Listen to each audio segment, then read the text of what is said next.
हिजो चाहिँ ठ्याक्कै बिहानको 6 बजे सुर्खेतबाट बस चढेको होइन। त्यहाँपछि हिजो बेलुका पिल्ली चौर भन्ने ठाउँ बस्यो।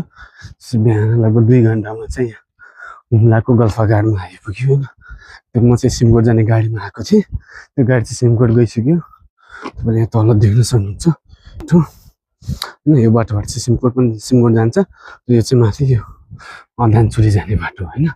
म चाहिँ अदानचुली, मेरो घर चाहिँ अदानचुली हो, त्यो भएर जाँदैछु। के भन्छ रेगुलर चाहिँ जिप आउँदैन, कि त के भन्छ रिजर्भ गर्नुपर्छ अथवा के भन्छ बाटो पऱ्यो भने आउने यो जिप होइन, अरू बेला चाहिँ आउँदैन।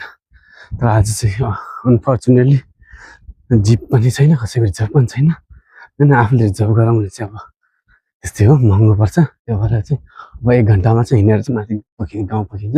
त्यो भएर चाहिँ म हिँडेर जाँदैछु।